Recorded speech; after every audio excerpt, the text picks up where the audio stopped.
28 ខែ 6 ឆ្នាំ 2025 បានចុះធ្វើផ្លូវហើយចាប់ពីកែងផ្ទះលោកតាមឆោមទៅកាន់នៅចុងភ្នំបរាយហើយក្នុងនោះគឺមានម៉ៃខោងរបស់ការធានាទំនោររបស់យិនជឿនហើយនឹងលោកពីងទឿយការរៀបចំអភិវឌ្ឍផ្លូវមួយខ្សែនេះយើងប្រហែលជាជិត2 គីឡូបាទជិត2 គីឡូហើយការធានាទំនោរហើយជាមួយក្រុមហ៊ុនដែលកាត់ធានាទំនោរដើម្បីរៀបចំផ្លូវមួយខ្សែនេះដើម្បីឲ្យបងប្អូនជារដ្ឋធ្វើដំណើរដឹកជញ្ជូនផលិតកម្មសម្រាប់ជីវភាពបងប្អូនជារដ្ឋពិសេសដំឡូងមីស្រូវ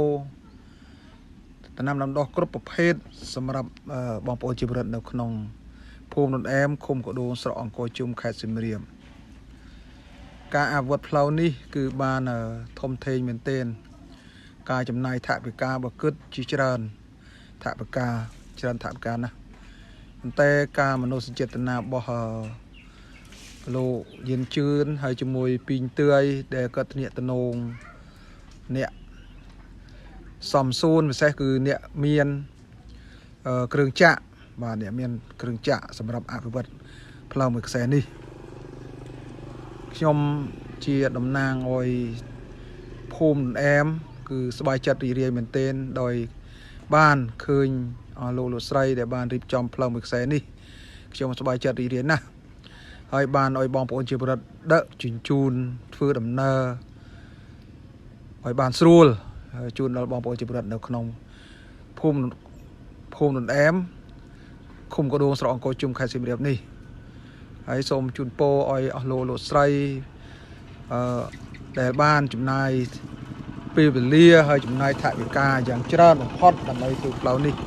និងអភិវឌ្ឍផ្លូវនេះឲ្យបានដំណើរការបានល្អប្រសើរសម្រាប់ជូនដល់បងប្អូនជាពលរដ្ឋនៅក្នុងភូមិននអែមឃុំកដូនស្រុកអង្គរជុំខេត្តសៀមរាបសូមអរគុណបាទសូមអរគុណ